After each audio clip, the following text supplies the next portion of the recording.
Assalamu alaikum, and thank you to all of those who are joining us today. My name is Esma Baban, and I am the project manager of Halal Metropolis and also research assistant at the Center for Arab American Studies. Thank you all for joining us for our final gallery talk as part of the STAMPS programming. Um, to us, for those who don't know us, who are joining and don't know what the Halal Metropolis is, it alludes to the established and growing Muslim population in Detroit and its metro area, one of the largest and most diverse populations in the US, whose visibility is both pronounced and extremely present in the city, and yet whose narratives seem unusually silent in the larger Detroit story. So thank you for joining us for this virtual gallery talk that will focus on focusing on the power of student activism within the university system, the role of student leaders, and then the specific campaigns that animate their collaborations on campus. Before I introduce today's panelists, I want to ask those of you who are joining us live to please drop any questions you have into the Zoom Q&A box or the Facebook comments section, and we'll do our best to get to them during the conversation. For those also joining us on Zoom, I want to bring your attention to the live transcript button at the bottom of the screen. Please click it to see closed captioning for this event. I also want to thank our sponsors, who include the Stamps Gallery at the University of Michigan, the Knight Foundation, the Doris Duke Foundation, the Al-Hibri Foundation, and the Andy Warhol Foundation. And now I want to welcome our three guests, whom I will introduce briefly before we get started. Zeina Brita is a rising junior at the University of Michigan, Ann Arbor, studying political science. She is a Lebanese American born in New York, raised in Lebanon, and currently resides in Michigan. Zeina is passionate about empowering her community at U of M to take ownership of their identity by advocating for increased MENA representation and awareness on campus. Thank you, Zeina, for joining us. Anis Rahman is an incoming junior studying aerospace engineering. He is the current vice president internal of the Muslim Student Association on campus, as well as an affiliate of the Islamophobia Working Group. Anis works to strengthen the bonds between fellow Muslims, as well as serve God through community service, activism, and consultation. And finally, Jumana Sadiq is the student services coordinator at the U of M Biological Station. She holds a master's in higher education and is currently pursuing her MBA. She is an active member of the Islamophobia Working Group, a proud Ann Arborite who loves traveling and learning. She's enthusiastic about diversity and leadership education within a global citizenship framework. She is always interested in recommendations of new things to explore and engage with. And her favorite book and suggestion to others is the autobiography of Malcolm X. Thank you, Jumana and Anis, for joining us as well. I wanted to start this conversation since you all have taken a tour of the Halal Metropolis exhibit at STAMPS. I wanted to ask you, you saw various works and the installation on politics, Muslim politics and Muslim history, and a lot of the activism that was done as well. So I want to ask, how do you define Muslim activism? I'll give a quick thing for mine. What I really saw reflected in there, for Muslim activism is really the affirmation of their identity, right? Earlier, as we saw, the identity of Islam and the Muslims living in Southeast Michigan was like defined by like a mosque or like some sort of like central like, community, right? That was really the big center of that. And then as we kind of went forward, though, it became more of like the traditions you have, the foods you make, right? And then even later, right, like, in like the contemporary times, it becomes more of like I guess individual, right? But also like, more of a little more abstract, right? It's hard to define what exactly makes a Muslim like, like someone in that community, right? What makes them, a real, like, I guess, like a symbol of Islam, right? Is it like your hijab? Is it like what you like? Is it your prayer? You know, is it the people you affiliate with?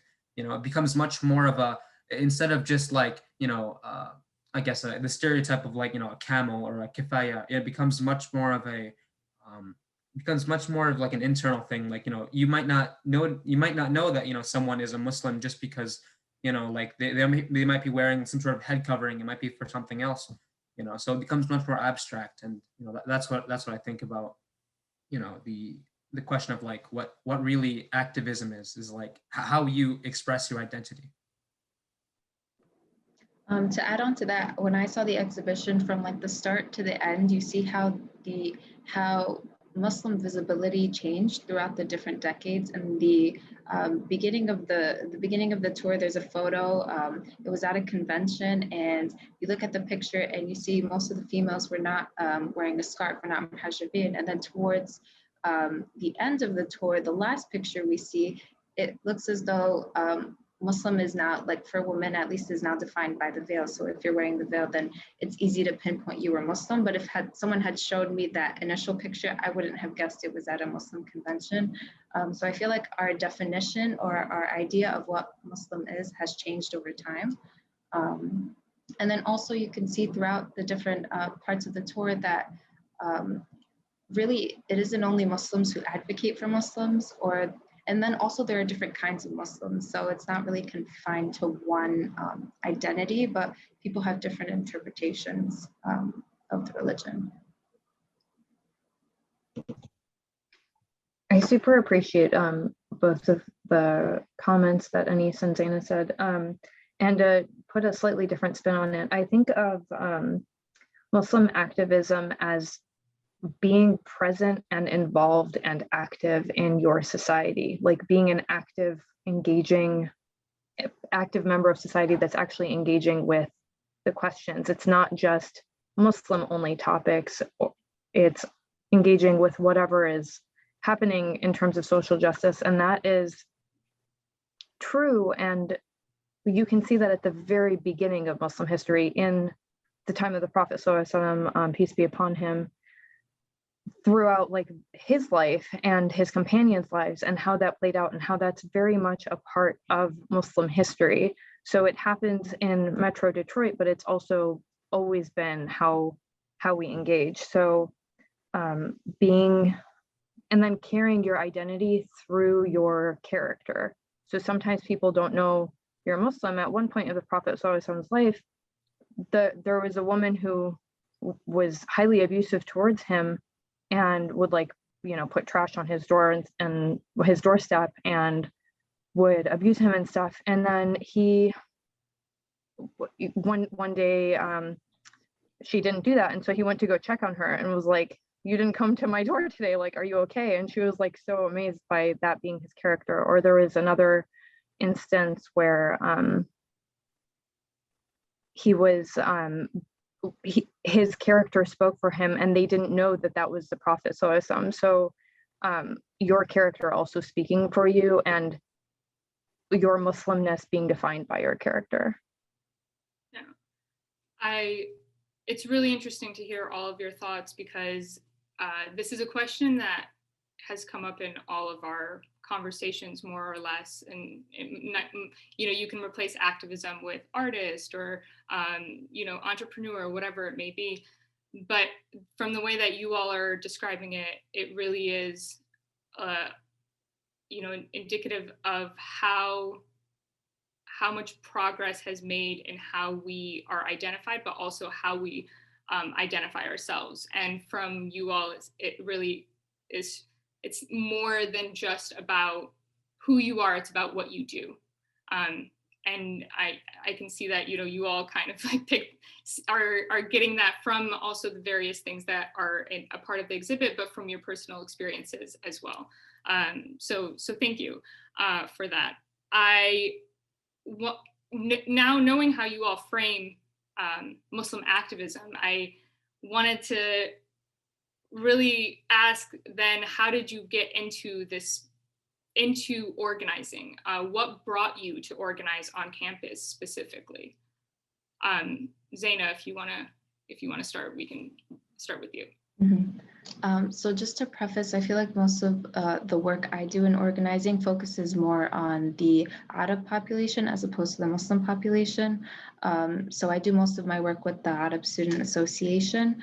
And I was their director of office and department relations last year. So I was in charge of maintaining relations with different departments and offices on campus to ensure that Arabs are being represented and our voices are being heard. And so through that work, I became involved in the MENA campaign. ASA launched a MENA campaign during Arab Heritage Month, where we're trying to come up with conclusive data as to how many MENA students we have on campus. And with that data, we'll be able to better understand who our population is. So we're trying to create a needs assessment to see, where our students are, where MENA students are coming from, what their socioeconomic status is, gender distribution, so many other things like scholarships they receive, just to see what population we have on campus, and how we can continue to know how many MENA students are on campus, because this data is not available on the state level or the national level because the census doesn't have the MENA category. And what makes it even more difficult is Wolverine Access, which is the U of M student portal, is the only way we can know how many MENA students we have. And that's if students go into Wolverine Access and self-identify as MENA as I think it's called like the sub-ethnicity, not even the main ethnicity. And so they put white, and then they have to identify as MENA. And so we launched this campaign to try to encourage students to go into Wolverine Access and click that button, so that we could understand, like I said, more of what population we have on campus. And so that is the campaign that I've been mostly involved in with the Arab Student Association. I mean, for me, what really got me into, this kind of stuff is, how to explain? So like, I mean, when I got into high school, right? Like, when I came into high school, I was kind of just like, going through, not necessarily the motions, but just, my life and Islam were just two different things, right? It was something I did on like Sundays or like, Fridays at Jummah or something like that. It's, you could go to the masjid with your dad or something like that, but it wasn't really a part of my lifestyle. But, one thing that really changed that was, my high school experience. And what really just, so there's two big things, right? One was simply the fact that I had like, a youth director and a lot of like people, a lot of like, friends that were like Muslim. And I could kind of go to a space on like Fridays and Saturdays where that Islam, like the Islam that really shows, in your character and the way people perceive you, like your reputation, that good kind of character development would be like encouraged, right? Everyone, regardless of where you came from or like your academic level or like anything like that, it could be, there was a like a relatively inclusive space, that kind of fostered this leadership, right? And this like just like good character. And as I did that, year after year, I decided that, what I want to do is that I want to instill in others the same thing, that the same like spark of Islam that like, happened to me, because there are plenty of kids, like I see them every day, right? Like they're just like me in 8th grade. They have a maybe passive relationship with Islam, but they haven't taken it by the horns, if relatively, or sorry, metaphorically, not relatively. But that's kind of what I want to do. So less of like political activism necessarily, but what I want to enrich people, right? I want to show them that there is more to Islam than something than like a ritual, right? It's a way of life. I want to show them that they can make change in their own communities, right? And that they can, like, their character is not something that just gets thrown under the rug. It speaks for you. And when people talk about you, the thing that really shines through, the thing that people talk about and they notice, is that subtle character, right? Like those little, the mannerisms, right? The respect, right? Those kinds of things that really they precede you, right? And that's what I want to foster in the Muslim student association, not Muslim student association, but like Muslims in general on campus through the Muslim student association, in a position where I can, create events that do the same thing that I did, that happened to me in high school.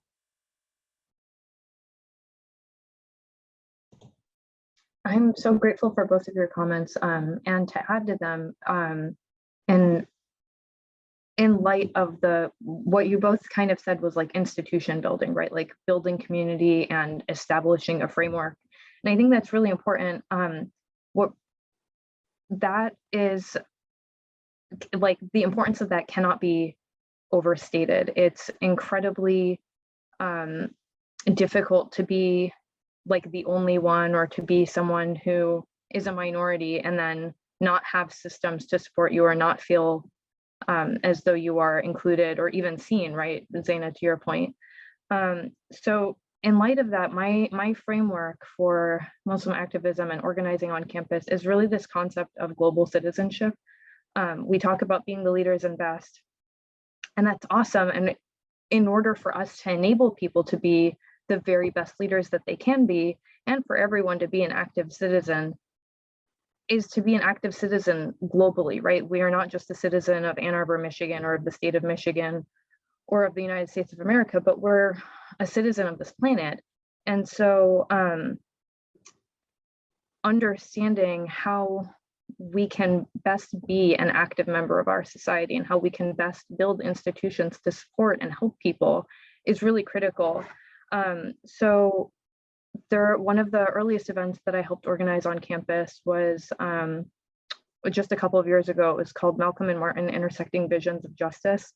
And it was about Malcolm X and Martin Luther King Jr. and really like their international framework, even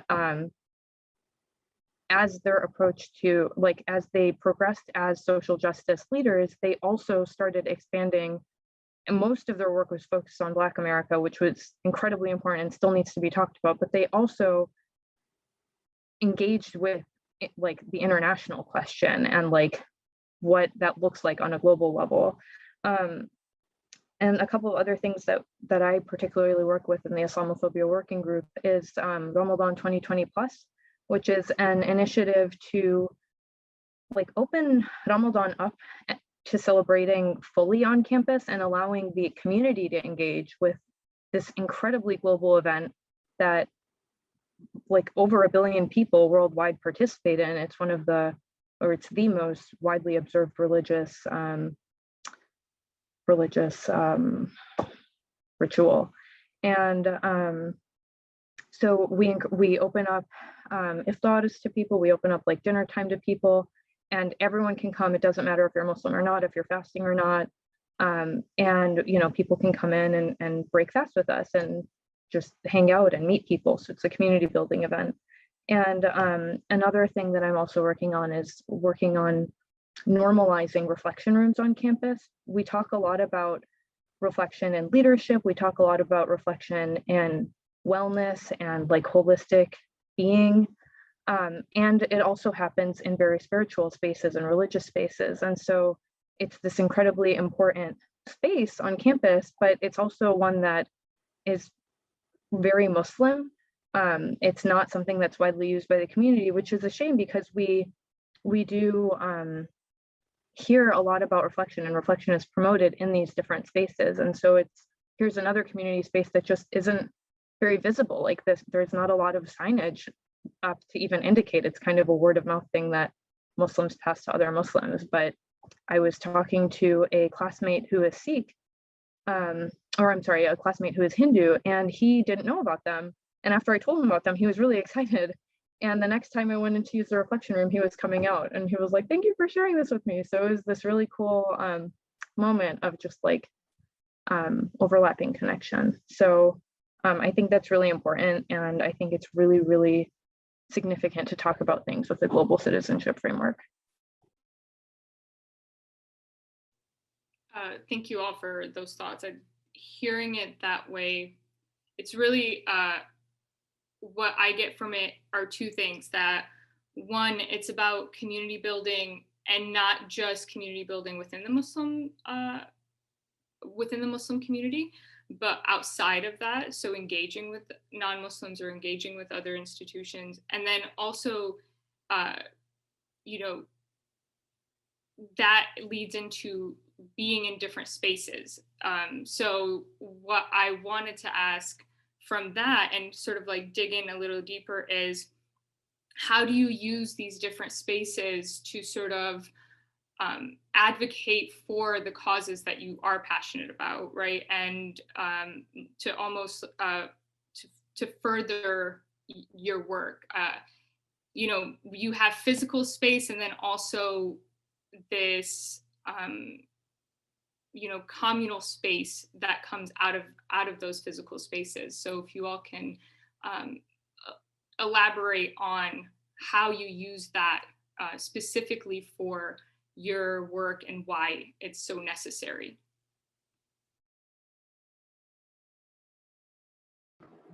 I would say for the work that we do, it would truly be hard to reach the point we're at now without having community allies who help support our goals and our campaigns.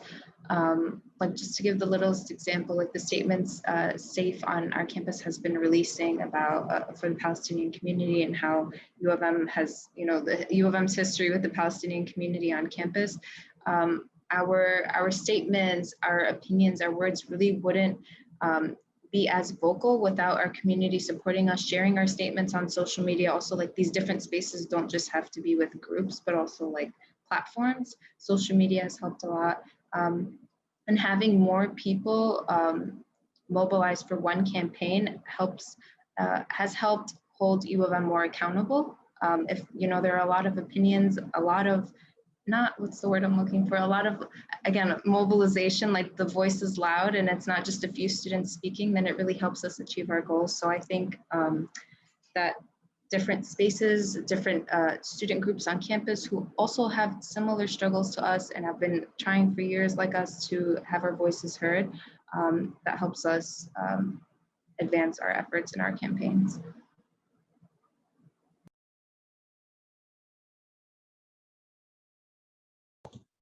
I absolutely agree with you, Zaina. Having community allies is so important, and that, especially with Palestinians, is like the number one thing that they're asking for is like, please share our stories, because what otherwise happens is it stays in this echo chamber, right? Everyone hears the same stories because we all know, but we need our people who are there with us, who are our partners, to help amplify our voices to actually get our story heard, right? It's a ripple effect. You tell me and I tell Anis and Anis tells his friends and so on and so forth until things actually change. And we can't understate how important that is, because that is how things changed for South Africa, right? It changed through mass movement. That is what happened with, that's what's happening with BLM. That's what's happening with, you know, that's what happened with Vietnam. Like it's a popular movement that causes things to shift, not systems of power. And so, you know, that is so important. And finding those natural areas of overlap, or those areas where we can partner with people, is how anything gets done, right? Like that, to my earlier point, like that's what I'm doing with reflection rooms, right? Like we're talking with partners who are already talking about reflection rooms in order to broaden our reach and like being able to amplify that effort that's happening on campus. So Zaina is talking about a very global thing, and then on a very, very micro level, what we're doing at U of M for this very small institutional type project. So absolutely, Zaina, I completely agree. For me, I mean, there are two spaces, as you mentioned. One's more physical and one's more metaphorical. For the physical space, obviously, one of the most important things to instill in young people that I was talking about earlier is a sense of, I guess, Islam, contemporary, like contemporary, like modern Islam, right? It's not something that just stayed in the past, right? It and the fiqh, right? The rulings and the judgments have continually been kind of they've been affected by the technology, the changing societal structures and things like that, and making students aware and educating them on that kind of level is the first thing that I mainly do in the more physical space. And I not rent them out, but like I hold gatherings where that kind of remembrance and that kind of education is promoted, right? And that obviously gives them a decent like Islamic foundation that they can work off of, like the attendees.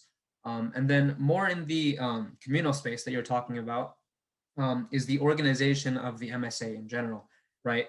It is essentially like a it's a way for young leaders to grow, like to incrementally increase their change making abilities, right? Because like obviously you don't just start by you don't just start by influencing things from such a high level, right? How can we expect like these incoming freshmen to make these huge like to speak at panels, to do all this activist work, to organize these huge 100-person events? Like they're not going to do that because they don't have that experience as well as the foundation and the sense of community with the other people, right? What they can do is perhaps bring some snacks to one of these events that I was talking about a second ago, or perhaps they can lead some prayer, or maybe later give a khutbah, or even later they can start to speak out more vocally, right? Like I've started doing in the past few months and stuff like that, right? It's all that kind of MSA structure, right? And the chair structure and the committee structures, they're the space that we've made for young leaders to develop their talents and to become the type of people to actually make change once they become adults, right? They're not just going to go back to wherever they came from and quietly practice Islam. They're going to be vocal about it. They're going to be the best Muslims, the high caliber Muslims that we need to represent us, rather than the ones that are portrayed in the media. The media, of course, is an inherently negative thing. Aside from movies, like the news, the social media, it always reflects more of the negative aspects of any people, right? And in order to combat that, we simply need to make the Muslim representation, right? The people who are making change, and like there's a word for this that I'm forgetting, but crackling stones. Nope. What are they called? Okay, regardless, making ripples, right? Those types of people, right? The ones who people see, other people who are not necessarily Muslim. If other non-Muslims see that these Muslims are such high quality people, right? Then that will really change the not just the America, but like international perception of Muslims, right? And it all starts from developing and nurturing those young people in that communal space that we've made. Yeah, everything that you all are saying is what we've sort of like documented in a lot of ways within the exhibit, and also conversations that are still being had because there hasn't been a simple way to address all of it in one go, and that's definitely something that you see in the exhibit, like I said. And also something that when you think about the future of like what is the halal metropolis, or like what is the future of the work that happens by Muslims for Muslims, or for that kind of stuff, it is a question that definitely is that comes up. And sort of to expand on that, having the three of you having seen the HM exhibit, I wanted to ask, and now that you both, all three of you have a better understanding of what a halal metropolis is, I wanted to ask, how do you see the relationship between your work on campus and sort of this broader halal metropolis that was defined by the exhibit? If you all could give me your thoughts on that. And Jumana, if you want to start, we can start with you. Can I keep thinking? Yeah, of course. So I'll rephrase the question, or I'll restate the question. What is the relationship between the role of your work on campus and this concept of the halal metropolis? Jumana, you were talking about global citizenship, and that's kind of related to it as well. So you can take it from that perspective if you would like. Thank you. So I think it's just really important to know that whatever work you're doing, whether it's just in your neighborhood or it's at U of M or wherever, like we're all people who are present and active in our own lives, and the ripple effect is super important, and it might be small, but it has a tremendous impact. So your everyday life is like contributes to the Haddad metropolis. Like you don't have to be running like these massive organizations. To Anissa's point, like that's not realistic to expect out of every single person. That being said, we're all leaders in whatever space that we are in, right? Like when you're in your neighborhood and you're like known as the friendly home, right? Or the home that always sends cookies to their neighbors or whatever, like that is tremendously important. And it does make a difference at your community level in creating that metropolis. And then beyond that, we all are doing work, right? Like we're all active citizens. So like in my work at the biological station, or Zaina in your work doing MENA stuff, like, or Anis, your work in MSA, like we're not presidents of the United States of America yet, inshallah, we'll get there. But that's all important work that creates this Haddad metropolis. And so starting small, but also those are stepping stones to allow us to work our way up into being, you know, astrophysicists and neurosurgeons and teachers, right? In Detroit public schools, like those are all really important jobs at every single level. And we need everyone to be active members of society.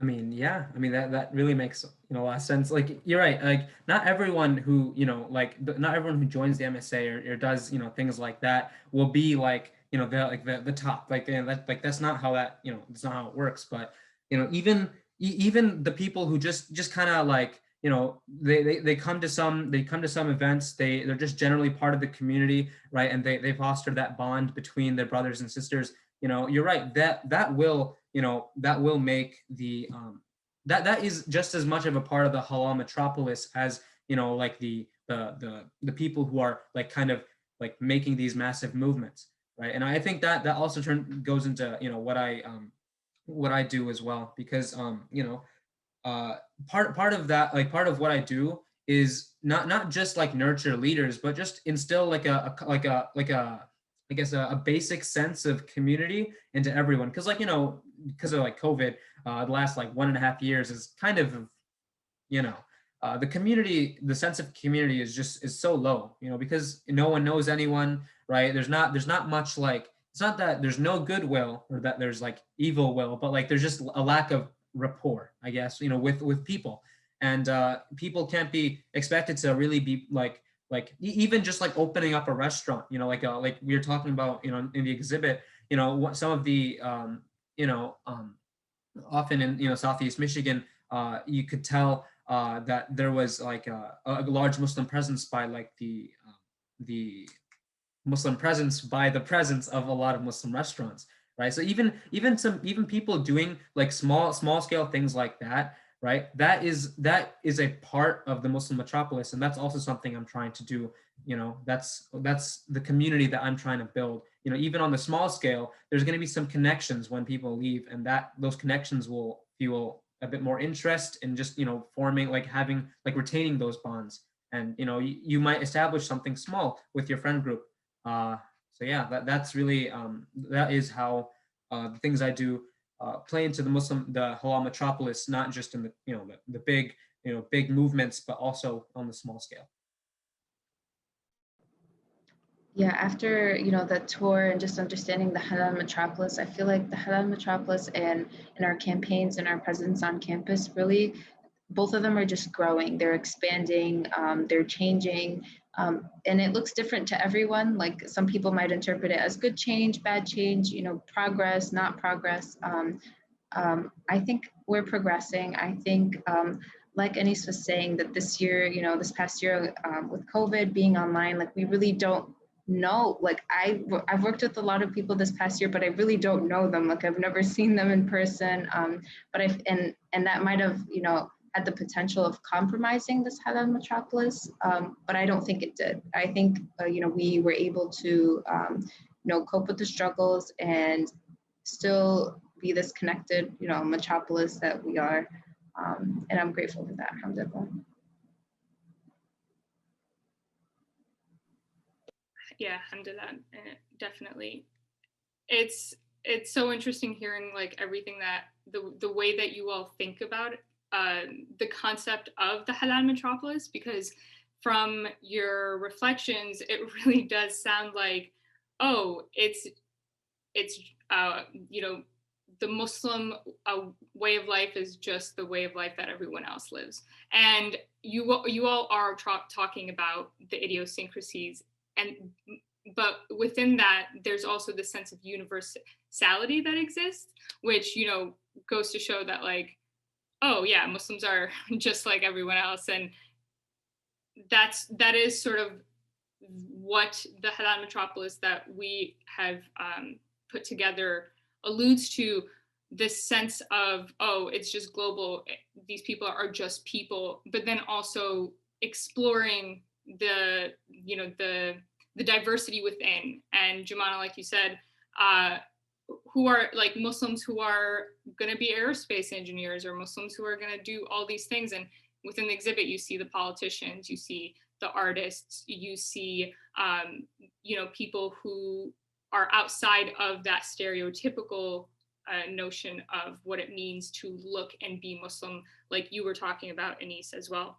So I love hearing your reflections on the exhibit. And before we take audience questions, I want to end on a question related to your experience at the exhibit. So you all got a chance to see it, and I wanted to know, what is your favorite part?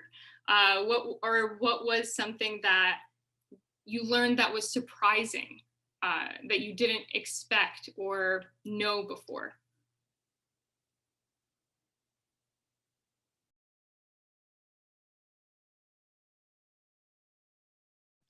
Well, one thing that I at least didn't expect was what's called what was her name? Was she Cambodian, right? Like the mixing of the Cambodian singer-songwriter, right? But she was also Muslim. So she was like kind of like, I don't know, there's like a fusion of identity that happened there that you really don't see often at all, right? Especially in like Southeast Michigan, it's all Desis and Arabs.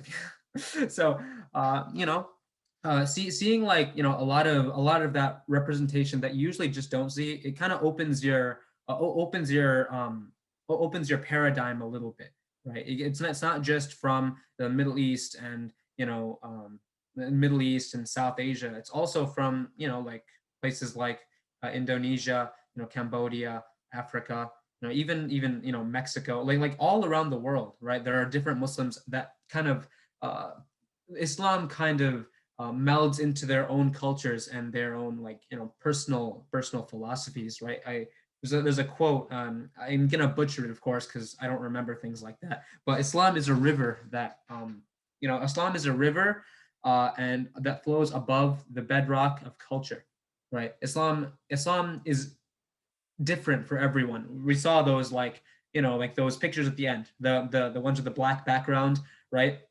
Like there's so many different like ways that people express their Islam, right? And it's important to see that, right? And that's something that I really took away from the exhibit. So I'm going to kind of cheat because you already said that my favorite book is the autobiography of Malcolm X. So obviously that was my favorite part. I actually really do think we can't have a conversation about any sort of Islam in America without talking about Black Muslims. They are the like single group that always gets overlooked. And I'm really, really grateful that your exhibit highlighted not just their presence, but their activity and their absolute foundation that they established for the rest of us. So that's why I kind of said I was going to cheat, because like Malcolm X's book just really, really spoke to me. I couldn't put it down the first time I read it. But to give like a more full answer, another thing that I really liked was the photo that was alluded to earlier with the women from what was it, the 40s, who like no one was wearing hijab. And it's just like a very non-stereotypical image of what Muslims look like.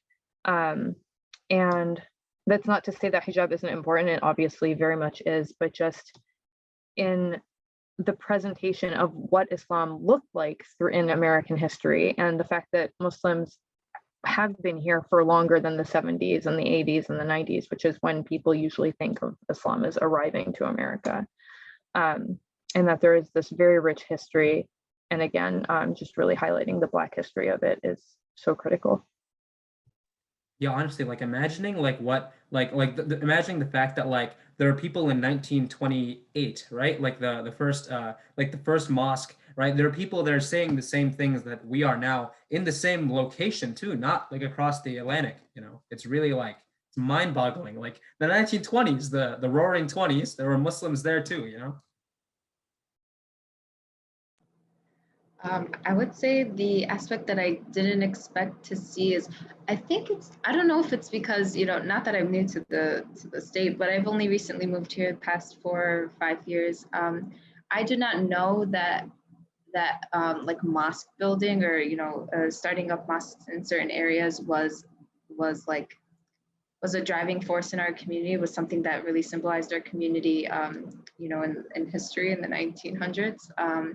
I honestly, I hope this doesn't sound ignorant, but I honestly always thought it was like gas stations that people would set up a gas station and the family would move there, or that's how communities came together in Dearborn. But it really was like mosques and Dearborn, the surrounding Metro Detroit area. But yeah, so I didn't expect that. It was, and knowing, I think Esma told us that now there are over 100 mosques in the area. I think that is just mind blowing, honestly. I did not think it was that much. And my favorite part of the exhibition was definitely the part where we saw the Muslim men and women in politics, just seeing the different signs of our different candidates who are running for office. I think that shows progress. I don't think back in the 1900s we would have thought we would come to this point, but we did. And hopefully something we don't think will happen now will happen in the next few years. So I think it really shows growth. So I like that part of the exhibition.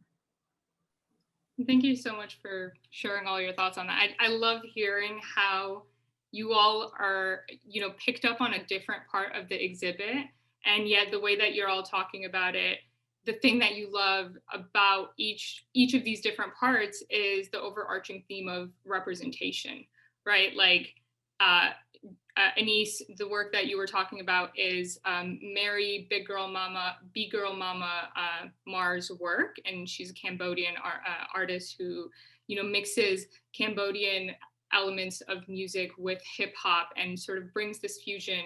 And Jumana, to hear you talk about the Muslim woman and the way that we have a stereotypical image of what it means, again, to be Muslim in this country, and to see how much that's changed and also how different it is, and yet not, and yet the fact that people don't know what that history has looked like and why that history has come into being the way that it has.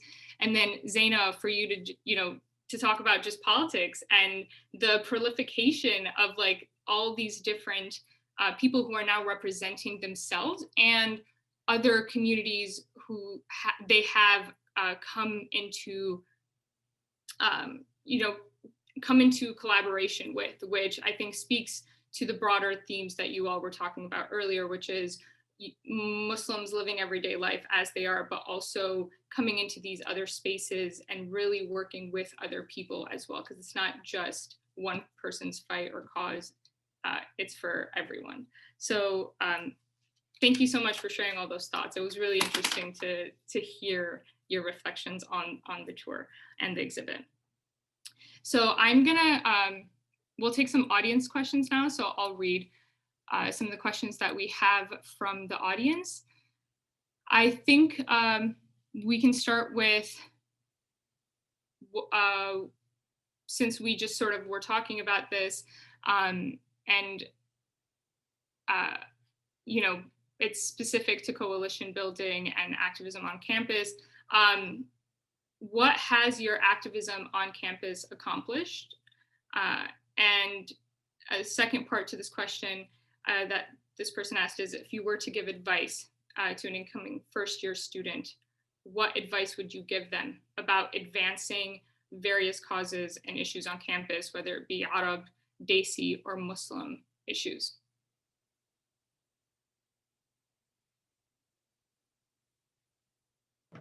I think most recently, something we accomplished that I'm, still, alhamdulillah, very thankful for is U of M CSG, Central Student Government, releasing the solidarity statement with Palestine. I feel like, it came as a shock to everyone that, that U of M, that Central Student Government, we've had some experiences with Central Student Government over the past years. So to have this sort of solidarity with our community is not typical. And alhamdulillah, I think it was a great success.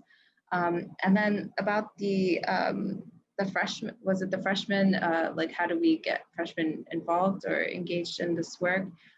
Something we tend to do with the Arab Student Association is always having, so we have mentorship or programs with the freshmen, and one of the first items in the curriculum we always try to teach is student activism, what our students have done on campus for the past few years, and how they've started campaigns and done advocacy from all the way to the beginning of the Mina Box campaign with Jad al-Harake to changing the name. I believe it was CC Little near the CCTC station, changing the name of that. Just the work we've done to get people, coming onto campus can be a little shocking sometimes, knowing that you're a minority on campus. Your voice, unfortunately, isn't always heard. So just empowering them with these stories, showing them that there is hope. There is a family on campus. We have each other's backs, and then also showing how there is community allies. So the work we've done all together to achieve the things we've done. So I think mentorship and just storytelling with freshmen is very, very important. I'm gonna plus one everything Zaina just said. Great job, Zaina.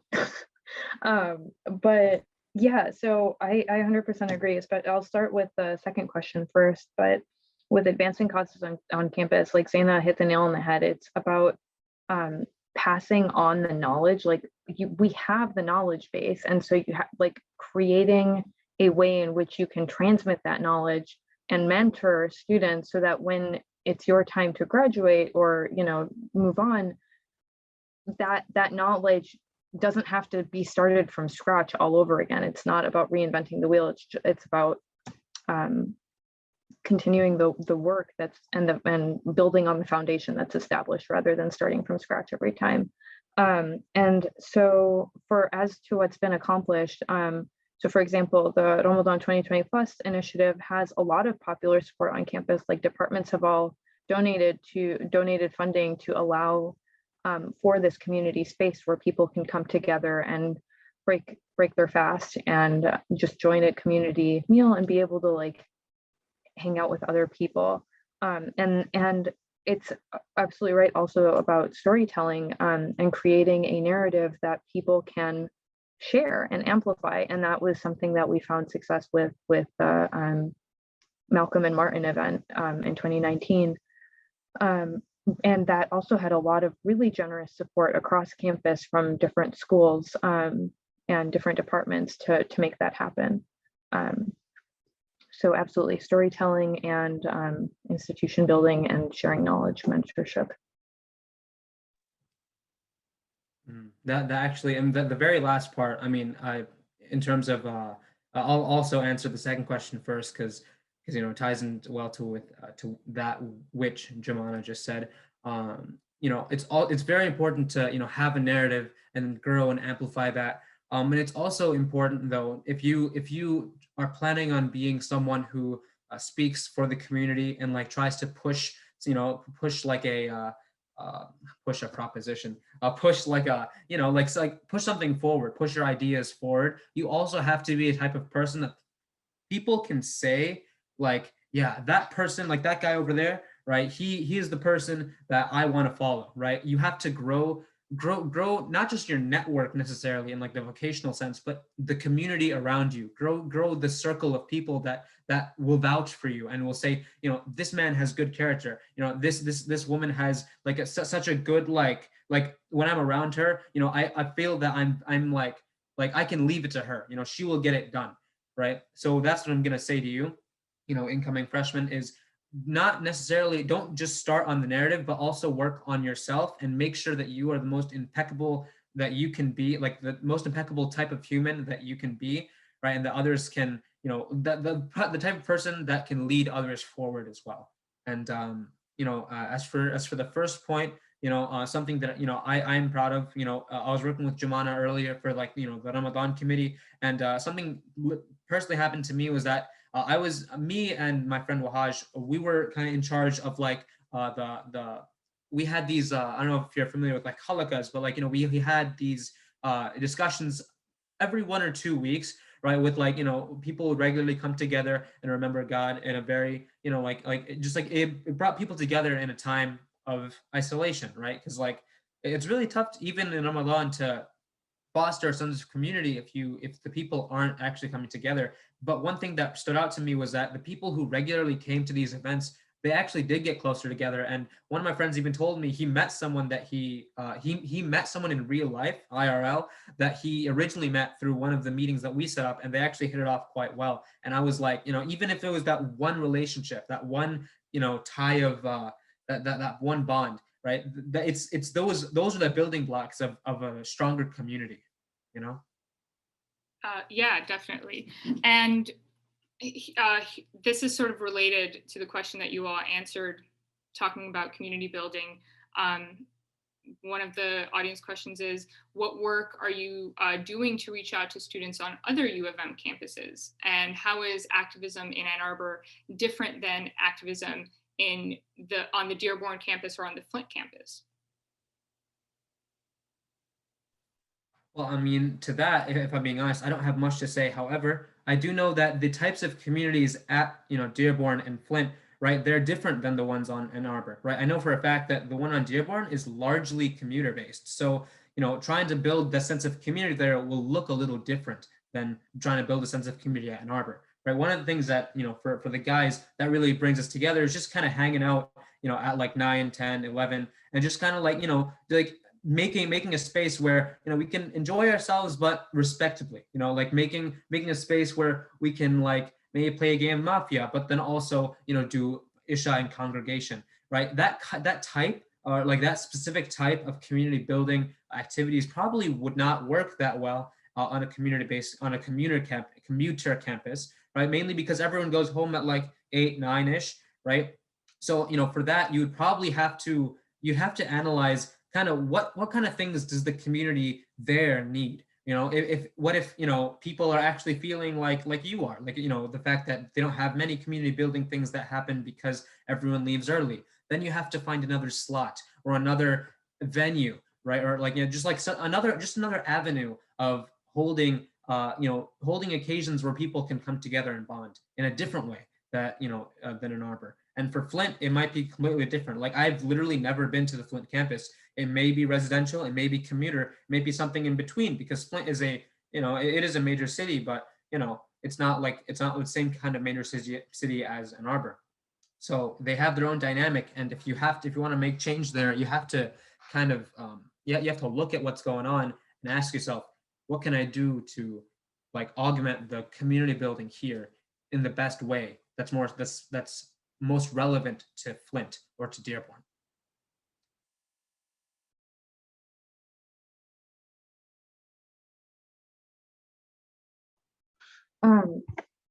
To kind of build on that, so Flint and Dearborn are branch campuses, so they are distinct from U of M, like, but from Ann Arbor, but they're still a part of the U of M system. So there is still natural overlap.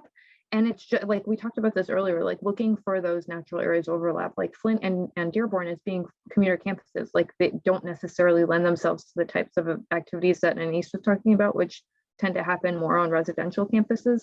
And that's actually even a thing with commuter students at Michigan. It's like the challenge of those students being included in like those late night Mafia games because like they usually go home.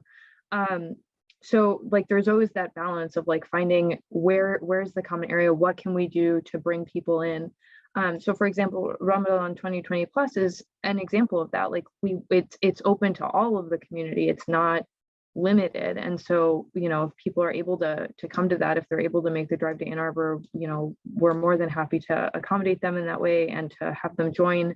I know that like in my work with reflection rooms, I've referenced both Dearborn and Flint and like what resources they have available on campus.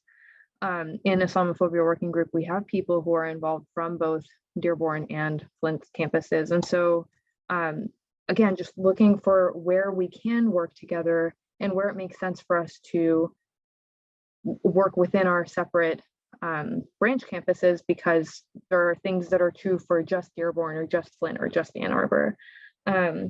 And so also just making sure to amplify whatever efforts or events are happening. So when there was that 3-in-1 campaign where we were talking about like 3 campuses, 1 university, that was amplified through the Islamophobia Working Group. Like that's where I most heard about it actually, beyond any other space on campus. I heard about it primarily through the Islamophobia Working Group. Or if there are events happening, I found out about Haddad Metropolis through IWG. And so, yeah, just making sure to use our communal spaces to amplify and support as much as possible.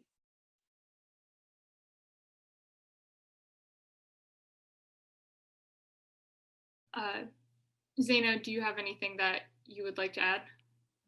I feel like as Jumana was speaking, it did bring to my attention that the only space I at least remember from my past 2 years having representatives from both Flint, Dearborn, and Ann Arbor is through IWG Islamophobia Working Group. We'd have faculty, staff, and students from all 3 campuses. But yeah, no, I don't I can't from the top of my head think of many instances where all 3 of us are in a space together. Okay, so next audience question is, what political issues bring Muslims together and which ones make it difficult for them to collaborate?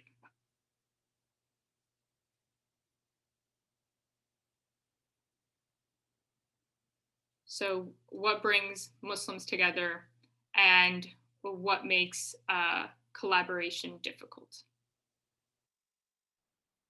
Well, often what brings Muslims together is either an issue about like maybe a race issue, you know, like underrepresentation or an injustice, you know, based on race, and then also for, you know, religion, right? If there's a religion that is, you know, that's being like targeted, you know, specifically, you know, we tend to that tends to really amplify things much easier than if it were like an LGBTQ, you know, issue, or like maybe a gender type issue, things like that, right? Those, because people have or even Muslims, they have like I guess they've categorized Islamic, or rather contemporary issues, into things that are easily arguable and things that are not as easily arguable. So I would say, like, for the LGBTQ, you know, issue, you know, there are, you know, sections of that we can support, right? And there are lines that we have to draw, you know, at a certain point due to our religion.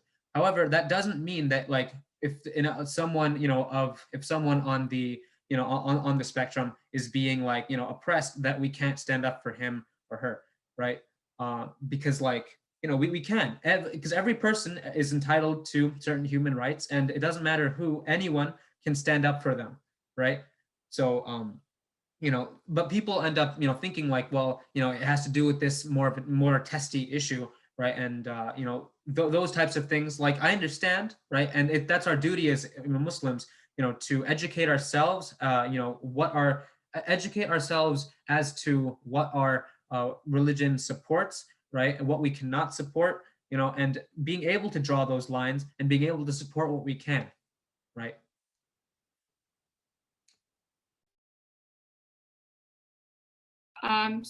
So Jumana, Zaina, let me know if you all want to answer that. I'm thinking.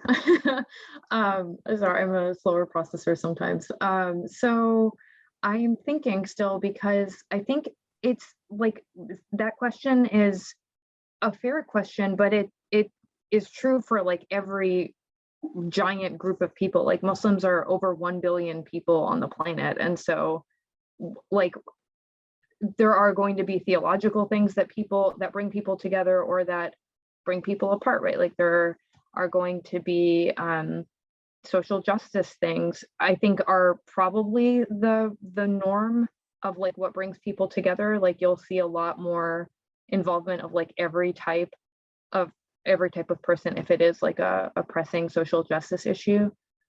And then what brings people apart, like, I mean, Muslims are human, right? So it could be a political thing, it could be like a human thing, like, oh, I don't like that you said this, and you know, whatever, like that happens. So I don't know that I am confident enough to say like something brings us apart. Yeah, I agree with Jumana. I feel like anything I might say can be relevant for any other community. The Muslim, like Jumana said, the Muslim community is large and not all alike. So I guess that's why there are reasons why, like, you know, we have some things we can't come to agreements on, and some things we can. But I feel like and this is one thing for every community, is what doesn't bring us together sometimes are topics we're uncomfortable with. But I feel like sometimes these uncomfortable topics need to be spoken about. And so just, you know, breaking that barrier, as long as it's in, halal versus haram, like stays in the halal sphere, I guess, then I feel like we should have these uncomfortable conversations sometimes. Yeah. So the last couple of questions, I'm gonna just read the list of audience questions, and then you all can, you know, choose a couple you want to answer, just focus on one, whatever works, you know, whatever you want and works best for you. So one of the first audience questions is, and some of these also might have been touched upon, so if that's the case, we don't really need to talk about them, but I do think what someone asked, how do you build institutional knowledge or create sustainability given high turnover rate of college students? I think we touched upon that, but if there's more, you all can answer there. What lessons can other faiths on campus learn from the organization you all are doing towards your Muslim faith? And related to that is, what is the power of interfaith, intercultural movements in activism? And then a couple questions on Islamophobia. Islamophobia is a massive issue in the US and across the world. What has been the most effective way of addressing this issue on campus? And from your perspective, what's the biggest misconception about Islam? And then more institutionally, is coalition building important or necessary to the work you do? And what challenges do you face on campus as Muslim students, organizers, and staff? And then also, how responsive is the university's administration to the needs and concerns of your community? So you can, you know, answer, do a speed round of quick, simple answers to a bunch of them, or just pick a couple that that you want to expand on.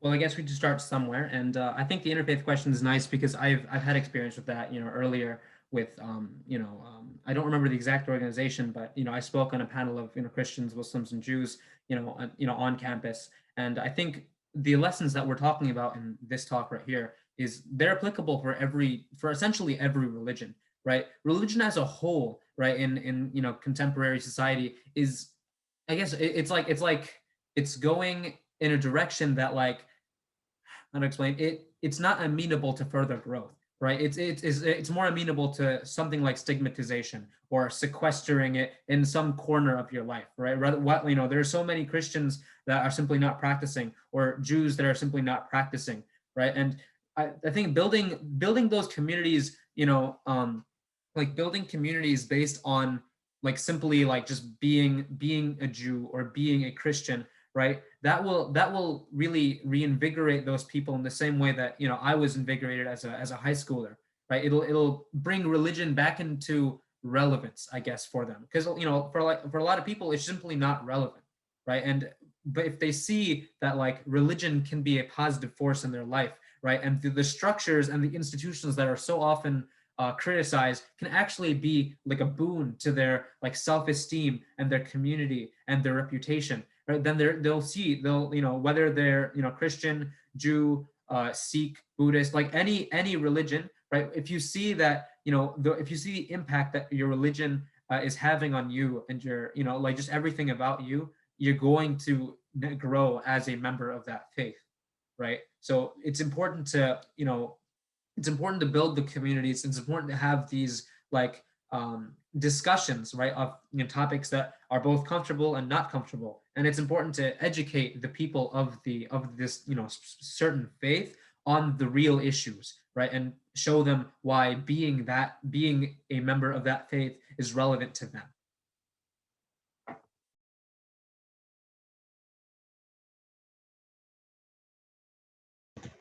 And just to add to Anissa's response about the interfaith, I would also say that, like in my work with students and in my work with with interfaith on campus, there's also like the normalization of faith as a really important part of identity, and just in general in on college campuses and in public spaces in general, religion is one of those things that people don't really like to talk about. And for a long time, it's just kind of been like, do it in your own private space, and it's not like a public thing.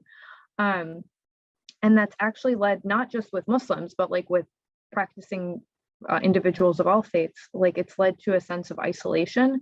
And so the university has heard that. And as a part of its diversity, equity, and inclusion, DEI umbrella, it is making an active effort or beginning to make an active effort to reach out to students and create spaces where people can talk about faith. And like so this earlier in the winter semester, they had like interfaith dinners, and if you wanted, you could sign up and it would be a free sponsored dinner. Like you would just show your M card and you could pick up free dinner and then join a Zoom room and like eat dinner and talk to people about whatever the question prompts were. So yeah, just even as not just in creating space for people to like explore faith, but even for people who already have faith as a part of their identity, just making space for them to feel included. And then to tack on a thought of just it being like a really wonderfully received space. Like the students that I like worked with and that I heard about were all very, very pleased with it. Yeah, on the topic of creating spaces, like Jumana was saying, I feel like it's not only on other faiths, but also on us to create spaces for other people to learn about our religion. And we see that also with like, with, you know, racial dialogues and not just religious dialogues. Like I said, it's on us to open up these spaces, having events where, you know, even though someone might know so much about Islam, but taking it a step back and doing what is Islam seminar and having students from different faiths come and learn. I think that's really important. Sometimes, you know, getting your information online won't be as accurate or as a good representation. And so opening up those spaces is very important. Yeah. And then to go back to the Islamophobia question, I think this is so important because Islamophobia is a very real problem, and problems that are perceived to be like only Muslim don't tend to get that much attention. Just generally speaking, we are a minority, but we're also not a popular minority. And so we don't really get attention. And, you know, to Zaina's point, not that Islamophobia and Palestinian rights are one and the same, but it's an example that because a lot of Palestinians are Muslim, it just doesn't trend as a topic as much. So one of the questions was, is coalition building important? And the answer to that is like a resounding, very strong, yelling from the mountaintops, like absolutely yes answer, because that is how community works. That's how ally that's how allies work, and that's how global citizenship works. We all have to be invested in uplifting each other so that we can create this space that is equitable and just for everyone. So yes. And then the first person asked about institution building or institutional knowledge building, and then creating sustainability. And Zaina answered that earlier when she was talking about mentorship, and creating resources, right? Like creating something that you can hand off to the next set of students that are going to come through, or the next people who are going to like take on the mantle of whatever topic it is that you're working on.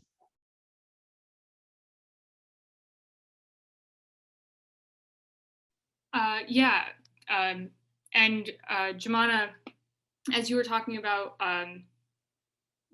Islamophobia, and the issues that are deemed, exclusively Muslim, someone had asked about, and in reference specifically to support that is given from the university, university admin responding to community needs, was regarding the inclusion of issues like Palestine, right? It's a huge one for Muslims, and certainly for most Arabs. And the person wanted to know, how does the university accommodate conversations about Palestine? Zaina, I think you sort of touched on that when you spoke about CSG giving their statement. But if you all want to elaborate on, the challenges of, like you all were talking about earlier, having these uncomfortable conversations, and why we need to have these conversations, and the importance of them. So if you all can, if you'd like to give your thoughts on that.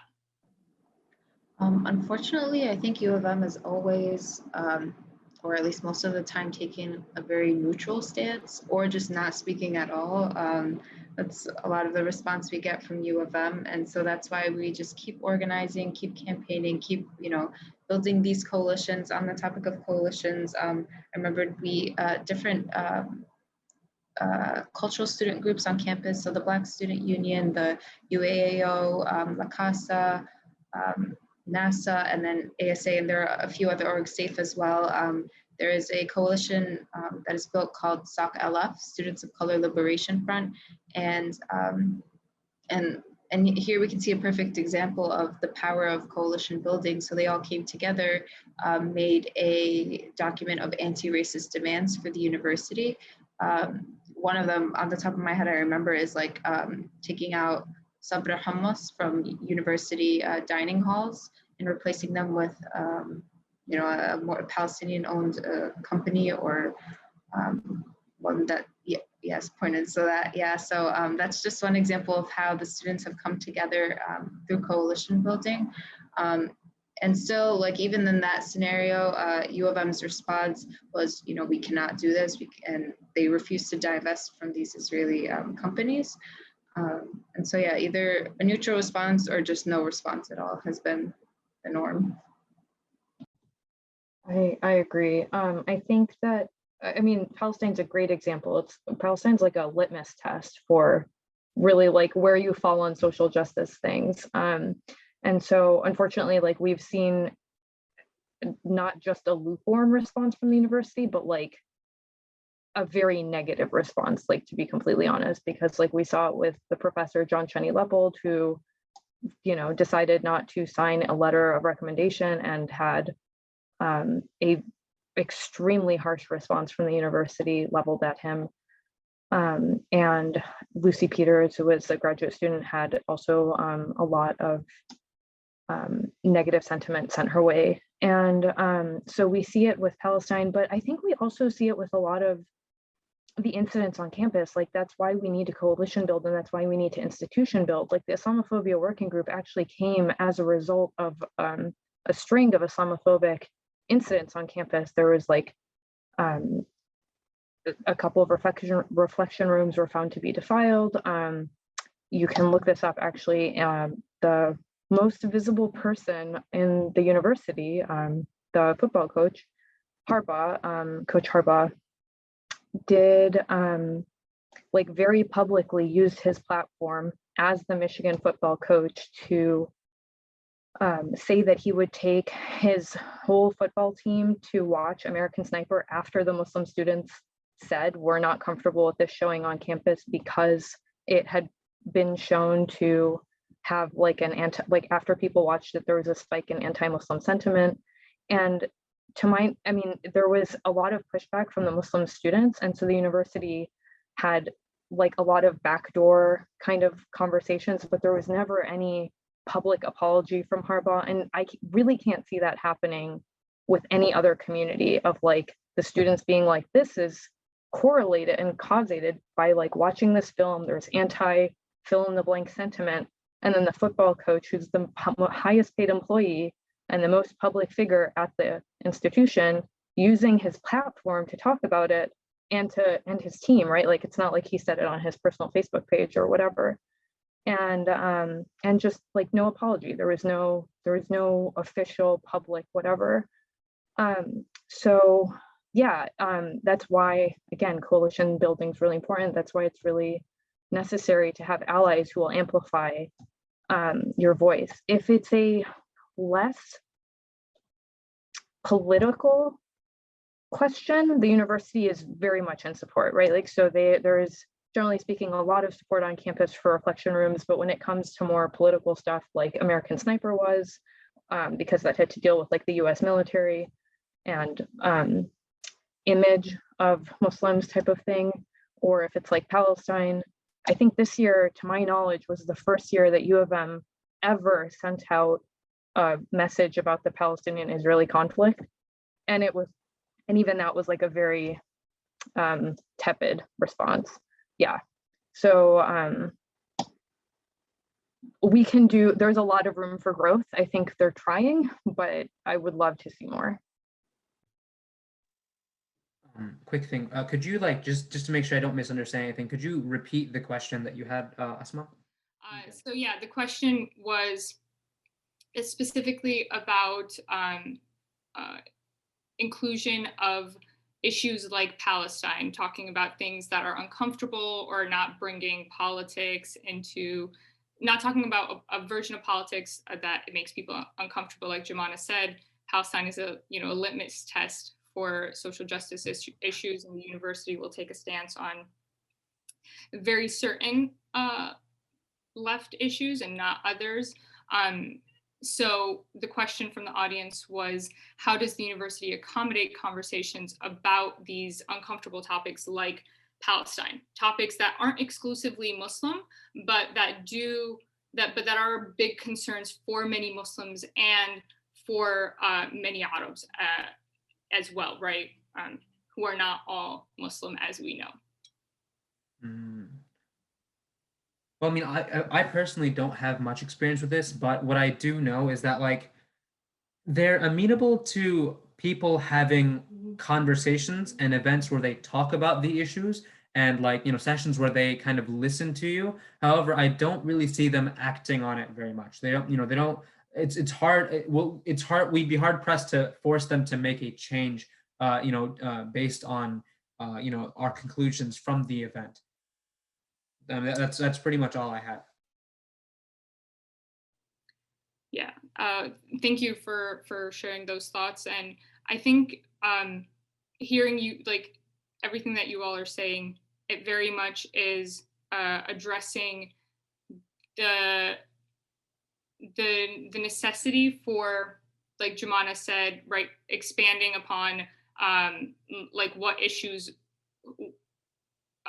ascribing issues to just a certain group of people instead of keeping them global like they are.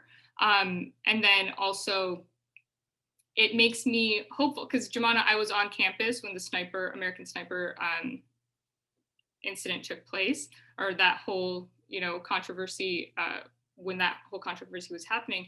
And it makes me hopeful as someone who's like now far removed from the physical university space on that campus space specifically, to hear that, there are, like you, Jumana, staff member, but then also students like Anissa and Zaina, who are continuing the work that needs to be done, right? Who are undoing the narratives of Islamophobia, the dangerous narratives and really life-threatening narratives of Islamophobia that exist on campus.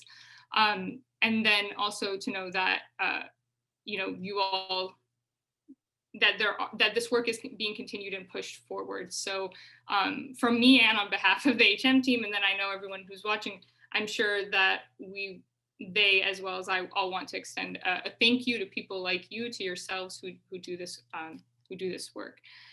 So we're at time. I just want to say thank you to our panelists for joining us today and contributing to such a lively, robust conversation. Thank you for all your thoughts and for sharing, your own campus experiences with us. For those of us who joined us live, thank you, and thank you for your questions. I do want everyone to know that these videos are recorded and they'll be uploaded to both our Facebook and YouTube, so please check them out. That's Halal Metropolis on both platforms. And we're also really excited to announce that the Halal Metropolis exhibit at Stamps Gallery is now open to the public starting tomorrow. The date has been extended until July 20th. So for those who are in town in Michigan, if you would like to visit, please do so. You can check out our website at halalmetropolis.org, the Stamps website, or our social media platforms at Halal Metropolis to learn more about our hours and accessibility. We give tours. We'd love to see you all there, so please do join and follow us on social media to see the Scarab exhibit go live as well, which will happen July 28th in Detroit. And we'd love to see you all there for that as well. Thank you again to everyone who joined us. Thank you, Zaina, Jumana, and Anis. Wishing everyone who joined us today health and safety as always. So thank you. Assalamu alaikum.